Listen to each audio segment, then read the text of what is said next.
80% of our communication is nonverbal communication.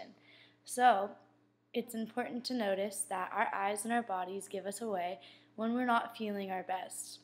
My name is Katie Murphy, and the concept that I'll be covering in this VAP is the concept of incongruency. So what I've gathered for this concept definition is that it means that our verbal communication and our nonverbal communication in the message don't match up, making it incongruent. And the best example that I can provide for this topic is another work example.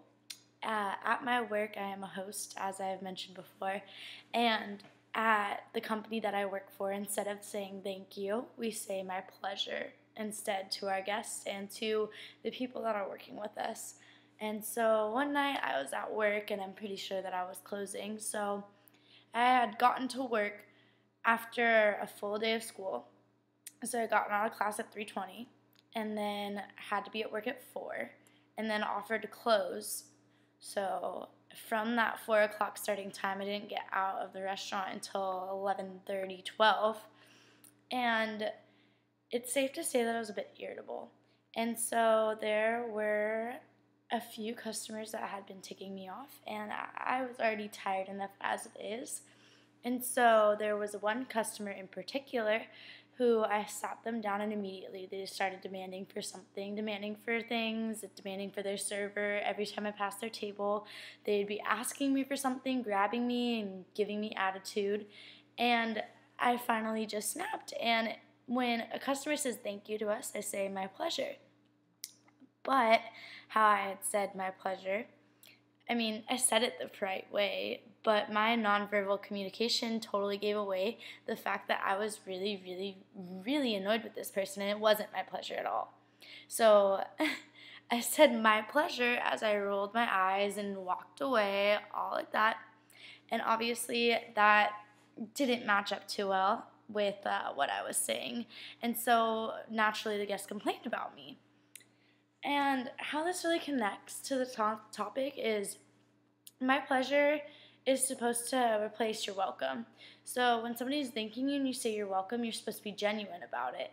And the same with my pleasure, especially at the company that I work for. It's a very gold standard to say that, and we're held at a higher standard than most other casual restaurants, because we do have to have that connection with our guests, and we do have to act as if we're on stage all the time and smiling constantly.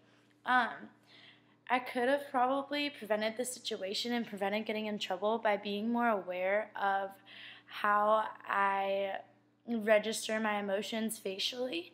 I could have just held back my irritability and gone to the back and gotten rid of that by talking about it, or I could have grabbed somebody else to deal with it, because I had known I'd been getting irritated and I knew that I was probably going to snap on a guest sooner or later.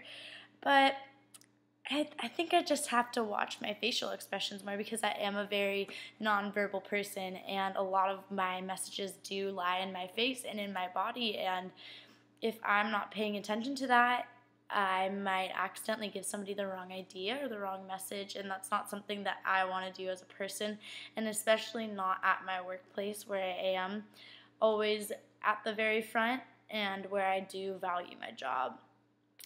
But I would say in closing that while you're working, you're on stage, and it's important to maintain that facial as if you were an actor on a stage in front of an audience. You have to make sure that you have to know that your audience is always watching you, and you have to maintain that very, very upbeat, happy, outgoing, energetic mask, even if it's not how you're feeling. Thank you.